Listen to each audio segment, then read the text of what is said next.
Wow, Marvel was not fucking around with Comic-Con this year. Polaris in the comic books recently is depicted with her coffee. Like, what is your ideal morning coffee situation? When I do drink coffee, it's a black coffee hot with one Splenda. And I believe that's also what Lorna would drink in real life.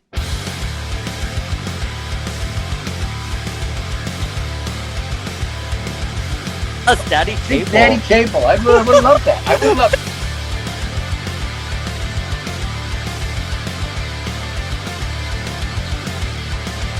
Shout out to the Powers of X-Men podcast. Hottest writers at Marvel Comics right now.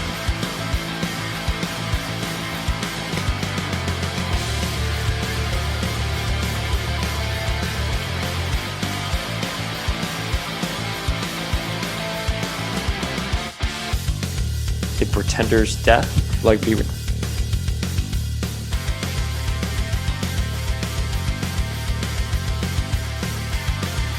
Right, familia, Power of X-Men, we're with. Do you love Power of X-Men? I love Power of X-Men. Of course I do. Do I? Yes, I do. Marvel Studios may not have a presence, but Marvel Comics, Marvel Entertainment certainly does. I cannot believe the amount of reveals that have been happening. I woke up this morning and I was like, okay, preview night's over. This is the first official day of Comic-Con. How much news can there actually be? And there is a lot. I wonder if it's all front loaded though. What can we possibly get for the rest of the weekend? I have to tell you that I decided not to go to Comic-Con this year, as we've discussed in the previous episode with Michelle Waffle Otero, our co-host here, Michelle Waffle Otero, who's on site at San Diego Comic-Con right now. So a lot of the content that we are getting is thanks to her, thanks to everyone in this community. Warpath Dylan is sending me photos of Marvel Legends reveals. I'm on X, Twitter, and pulling everything there. But really, I want to shout out our co-host, Michelle Waffle Otero, who is basically taking over our Instagram presence today and probably the rest of the weekend. But yeah, in an earlier episode, I said our panel got rejected because it's an actor heavy panel. And we were like, because of the actor strike and the writer strike, which we support, but, rightfully so. San Diego Comic-Con, the people who organize panels weren't really into the idea of us having a actor, heavy panel. So, we did not get approved for our panel. Michelle came to me. She obviously had tickets because she's Michelle. And I passed on it. I was like, you know what? We're remodeling our kitchen, which no virtual background. It's messy. Don't get me wrong, but there's the kitchen. I have to take off the shrink wrap. We have some electrical. We're doing exposed pipes right there. We're going for an industrial look. We just painted and sanded our staircase. So, our backsplash was delivered today, so I had to be on site. They had to, you pay people to install equipment and your refrigerator, your dishwasher, all that has to be officially plugged in. So, whatever appliances need that level of TLC. So I had to be here. I made the decision not to go to San Diego Comic-Con. And I was like, whatever. It's going to be a lackluster year. No one is caring to go this year because all the studios and everything are pulling out. Michelle was like, well, Comic-Con before all of this MCU stuff, you could just walk up and buy yourself a ticket, day of the event. And I think in many ways, that's how I'm going to say the vibe is here. This feels very just comic focused. And some of the reveals have just been next level. You know what I mean? And I'm really, really excited for this because the X-Men have been kind of lackluster in the last few months. I think the weeklies have been kind of bad. I mean, there's so much Marvel can't put something out without it being contentious. And all the news that's coming in right now from San Diego, it's just really fun. I can't tell you how fun it is. And I'm sorry if I look distracted or anything, it's because I'm doing live updates on my San Diego on X-Men Twitter, on X Twitter and everything, because news is just coming in and it's next level. So I want to dive into some of the news that we've gotten today and sort of go through everything. The big news is obviously a clip of X-Men 97 was shown, and well, I guess let's just go to it. It was in the Marvel. This is Marvel podcast. This week in Marvel podcast did a very special X-Men live taping at San Diego Comic-Con, literally like an hour ago. I was waiting to record this episode to see if anything would come out. And, they had some reveals, which we're going to get through. And sure enough, they did a X-Men 97 clip, which I'm refreshing over and over again on my feed to see if it's hit. But so according to CBR and other people we've seen, we got an exclusive look at X-Men 97, which revealed Master Mold, a pregnant Jean Grey. We called it. We said Jean and Cyclops were going to be starting a family. We said it. That was one of the original intents that the Lewalds had wanted to do for Jean. She was going to get pregnant in season 2 of the original animated series. Archangel and Bishop as official members of the team, and Cyclops saying the classic line, "To me, my X-Men." And they're with Mr. Trask. They're interrogating Mr. Trask, Bolivar Trask.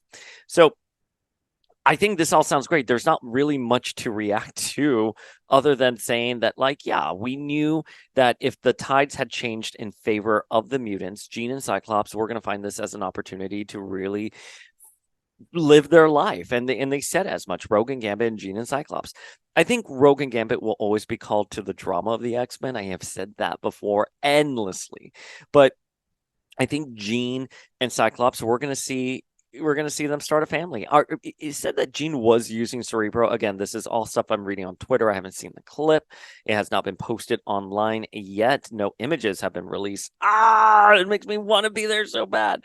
But here's $1 million question. Is she pregnant with baby Nathan or baby Rachel?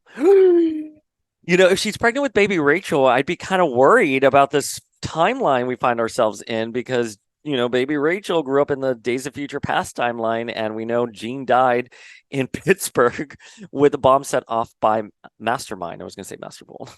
Mastermind. So I hope it's baby Nathan. I hope it's baby Nathan that we're going to see. But yeah, the second they released that bit of tidbit, that plot tidbit a couple of months ago, when they were like Cyclops and Jean, they're questioning, their life, and maybe it's time to move on because since Xavier left, into space, the tide has changed for mutants. There's a lot more acceptance. What are they going to do? They're going to have a baby. That's what you're going to do. So I'm really excited for that. I am so excited. Obviously, a really big story involving baby Nathan is Inferno. So I wonder, and we've talked about this on the podcast before, I think Inferno stands a really good chance of being adapted. I mean, we also have Storm with the Mohawk, right? And that's something that I've said endlessly on this podcast. I really like the name X-Men 97. But if you're not going to do Onslaught or Age of Apocalypse, stuff like that, why not call it X-Men 87 or X-Men 88? I know it's because it's a continuation of the original X-Men 92 series, which ended. And, they're picking up, so they want you to know that it's going to be X-Men 97. But, the original series was always like a melting pot of everything. So, of all the stories, of all the various timelines, it existed in its own timeline. But, I think we're going to see a lot of 80s stories. I think Inferno, maybe the Mutant Massacre. Let's see where it goes there. But to be able to hear Cyclops say, "To me, my X-Men," that's an iconic line. Please, thank you. Give it to us. Thank you, thank you, thank you. We've long said on this podcast that in Beau DeMaio we trust. Beau DeMaio has gone on the record saying that he's really annoyed when he's been in writers' rooms and for other shows, and people who aren't fans are like making fun of the source material. And Beau DeMaio was like, well, for X-Men 97, everyone had to be a fan coming into the writers' room who worked on it. And, they showed a bunch of good faith by bringing back the Lewalds, Larry Houston. We know Lenore Zan, George Buza are back. Cal Dodd as Wolverine. No confirmation on the rest of the, voice actors. I do think we are going to get different voice actors. I mean, it's just the way life works. I mean, I know a couple of voice actors, and your voice changes throughout the ages. So, if these characters are still going to, if we're picking up right where they left off, Did their voices change, from an actor perspective? But we do know the original cast is coming back, but we just don't have confirmation right now if they are playing their original characters. It has not been announced. So, we know the original voice actor for Cyclops did sadly pass away. Norm Spencer passed away in 2020. So, we do have a new voice actor for Cyclops. And that's such a shame because I think Norm Spencer deserves to have that iconic line be said by him. But we're really excited. Archangel and Bishop being official members of the team, that's also something that Lee Waltz had planned at the end of Beyond Good and Evil. We knew that Bishop and Shard were going to be stranded in the present. They would join the X-Men, so would Psylocke and Archangel. And we have said this again on the podcast that I don't know why we just didn't keep that original plan.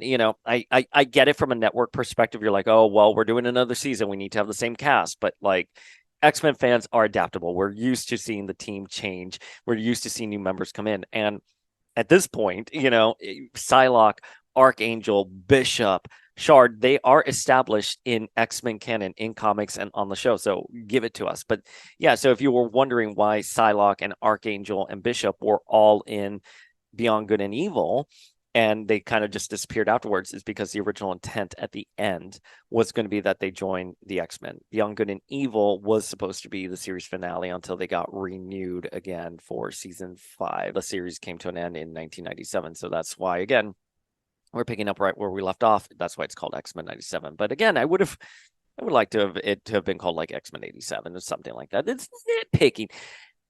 Everything I've heard about X-Men 97 has been insanely positive. The reactions have been online really great to this clip that we still haven't seen, but that the animation is absolutely beautiful and wonderful.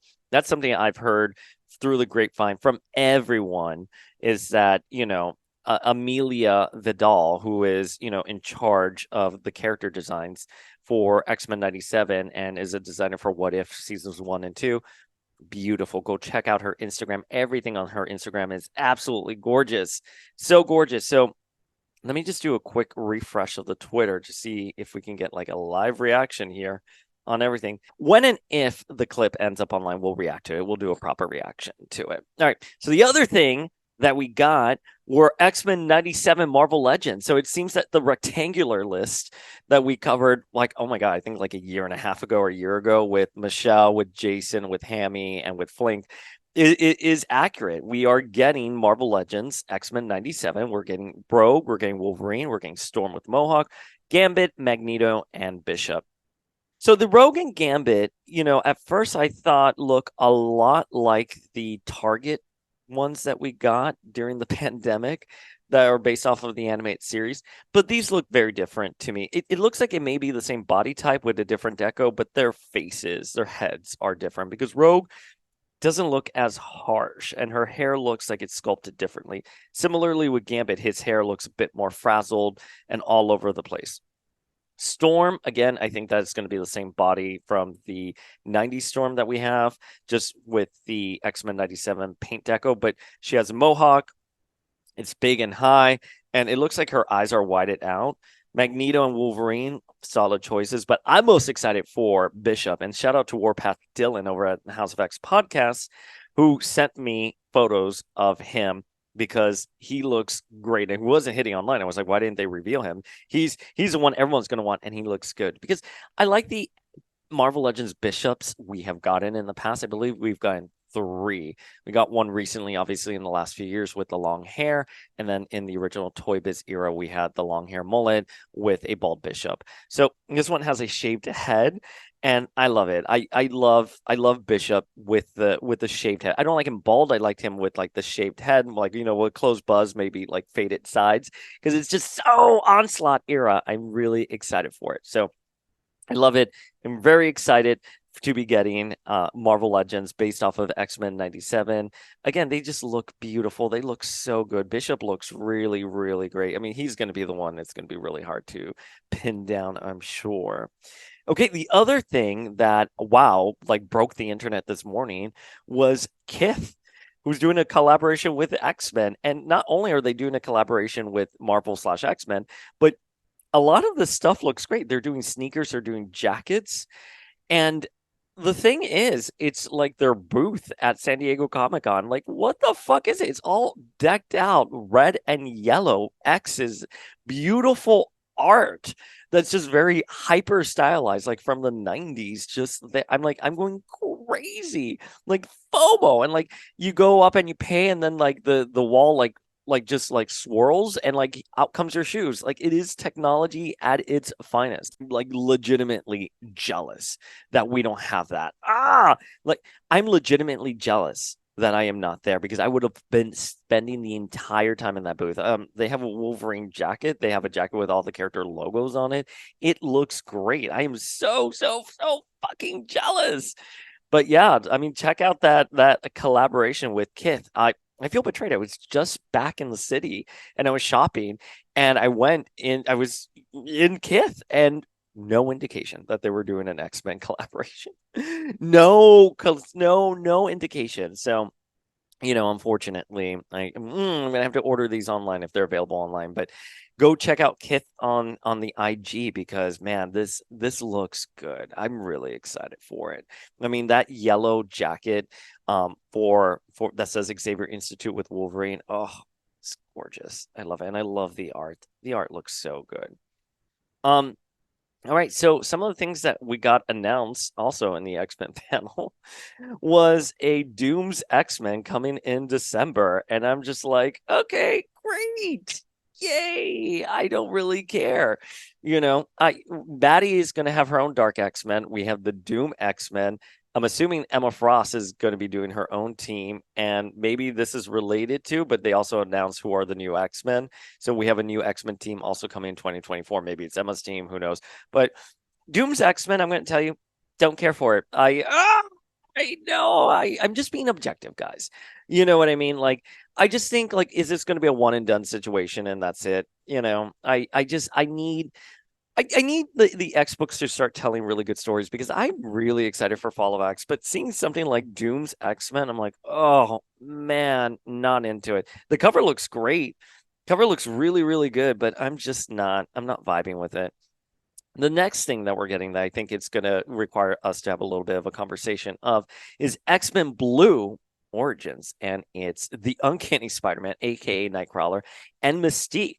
Now, slight spoiler warning here for the Hellfire Gala that's coming out next week. I did get some tea that maybe Mystique wasn't gonna be among the, survivals of this Red Wedding style event.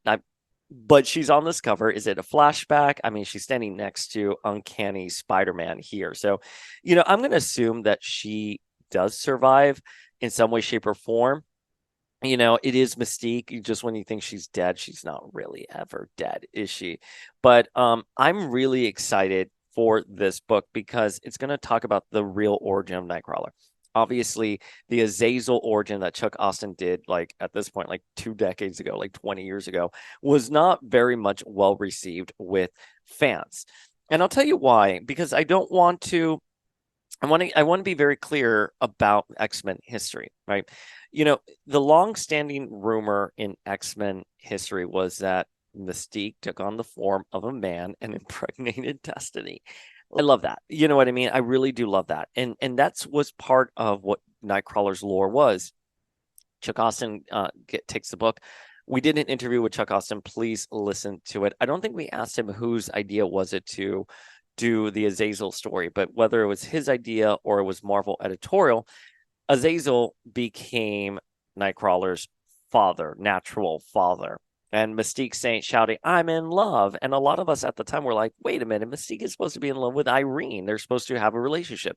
At the time, it was not confirmed as it is today. We weren't calling Irene Mystique's wife. That's something that we get to say now. But back then, it was kind of like her air quote best friend, right? Wink, wink, nod, nod. So is this going to retcon the Azazel story and give us, Destiny and Mystique as officially Nightcrawler's natural parents? I'm all for it.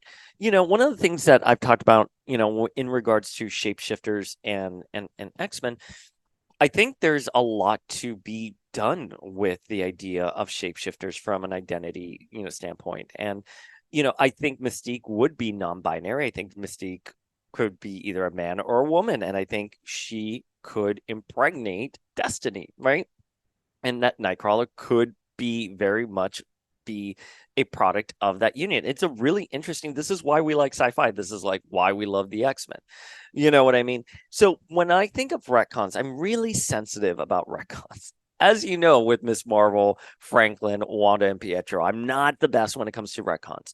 But I think when you're going to clean up a story, something that was obviously a misfire or just did not land well as the Azazel stuff, I'm okay with them doing that, you know, and I think it's just something that we love so much. I will tell you, I think part of the enchantment of being an X-Men fan is that wonder, mystique, and kind of like coyness happening behind the scenes, you know, kind of like how they're doing it with Wolverine, Jean, and Cyclops. They've never really confirmed they're a throuple, but they're written as a throuple. I am okay if they do something like that with Mystique, Destiny, and Nightcrawler's origin.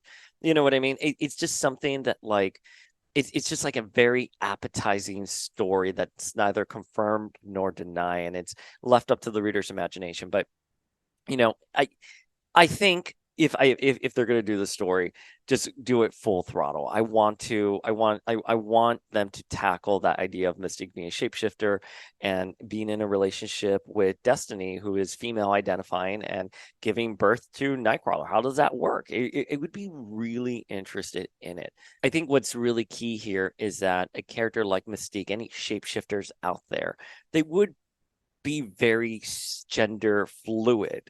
So Mystique and Destiny having baby Nightcrawler is very much within the realm of possibilities of this fictional world, right? Of this fictional world, it's very much in the realm of possibilities. So bring it on. I'm 100% so excited for the story. I really, really, really just want it.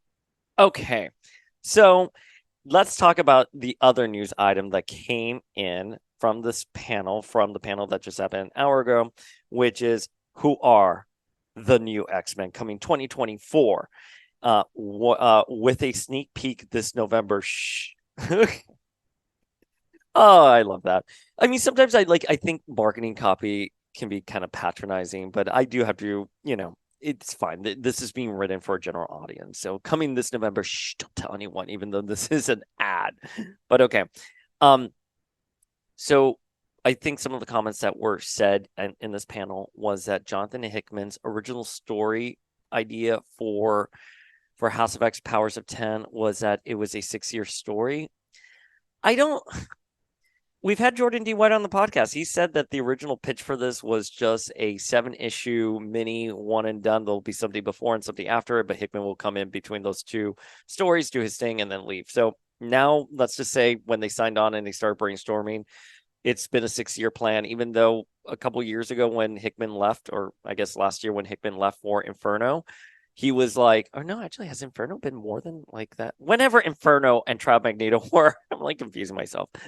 Whenever Inferno and Trial Magneto were, they said that this was always the original intent for his story. So I'm confused. I don't know why every time we're hearing about Hickman, it's always a different intent. It was supposed to be 7 issues. It was supposed to be just like, 2-3 acts. And now it's a 6-year story.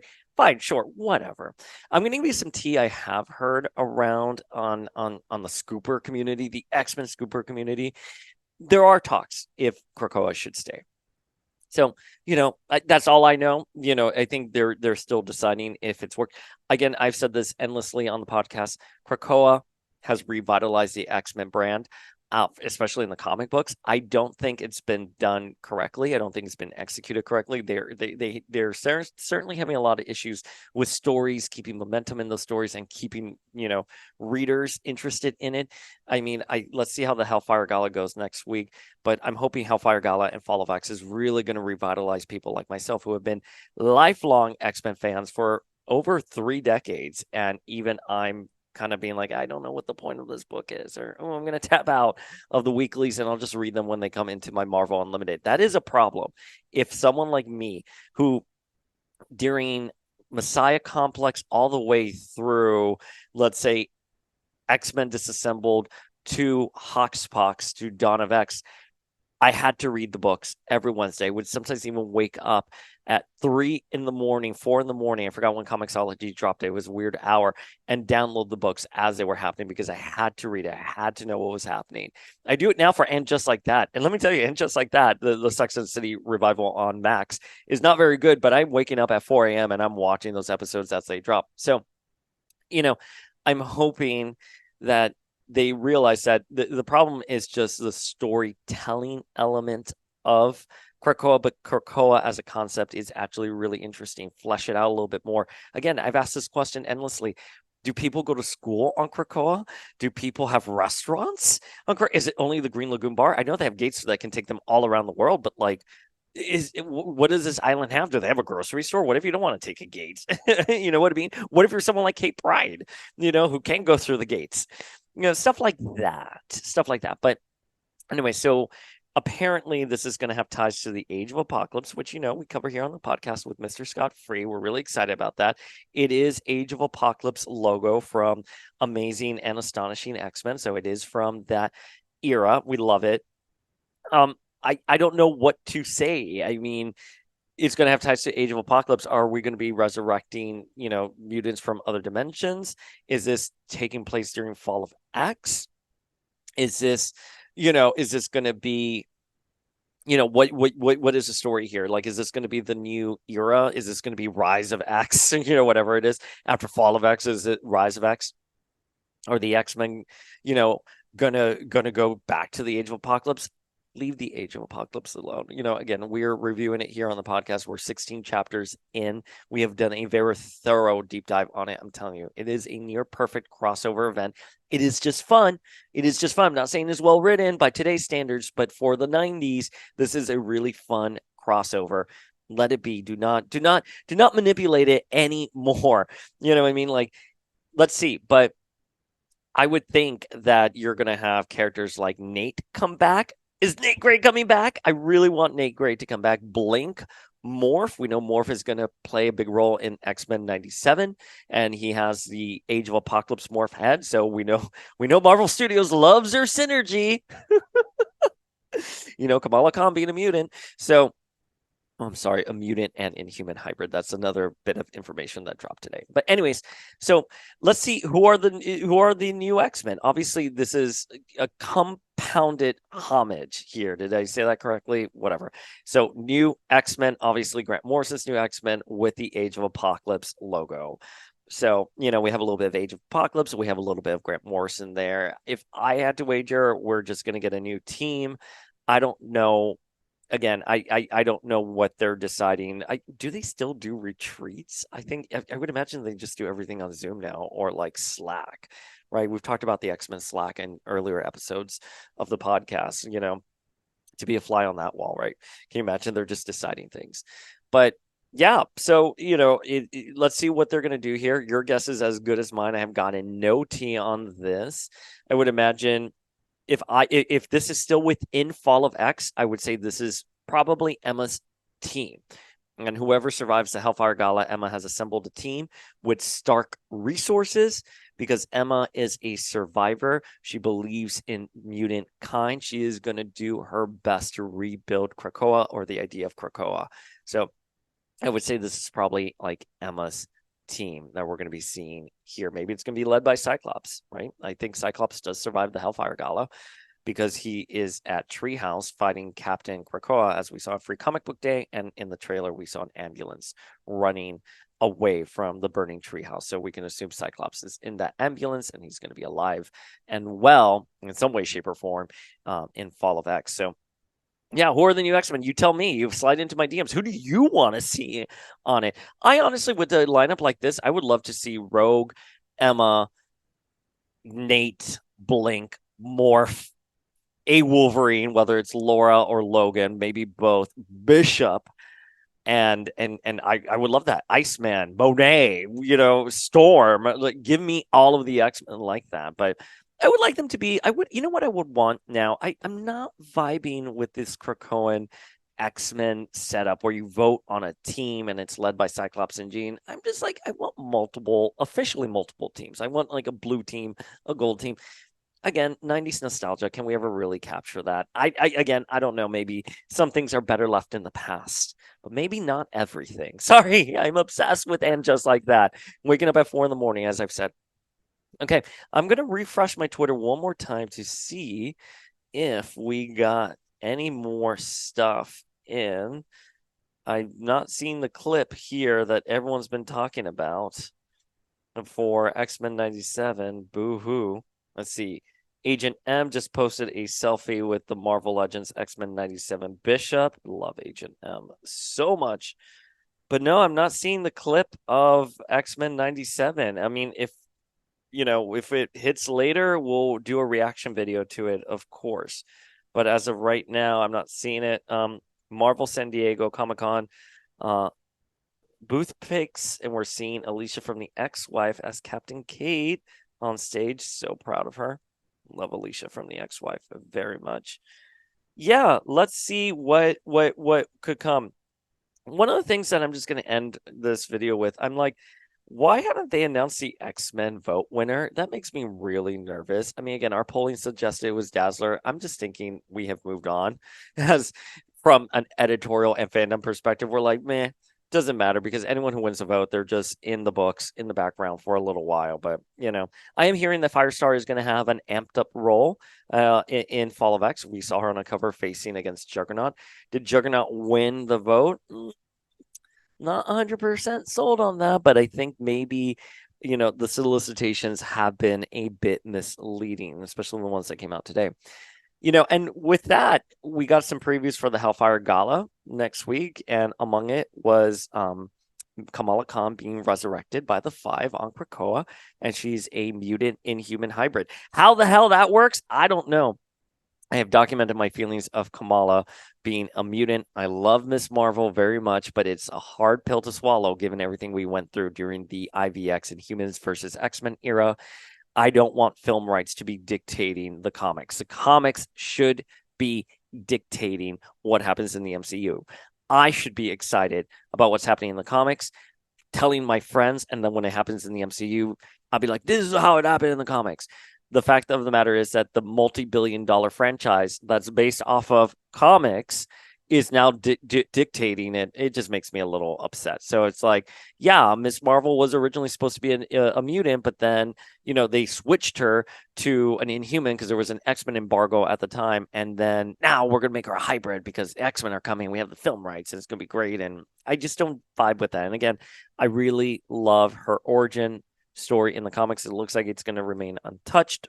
They're going to build upon what happened with her in the Terrigen Mist. But yeah, we'll see. Anyways, Familia, that is our Comic-Con recap of all the X-Men news we have gotten. I know it's a lot, but we will touch base, as the week comes, and we will cover everything as it unfolds. And make sure to tune into the podcast. Hit up Michelle Waffle Otero on the Instagram. She is on site. Cannot wait to see what else we're going to get.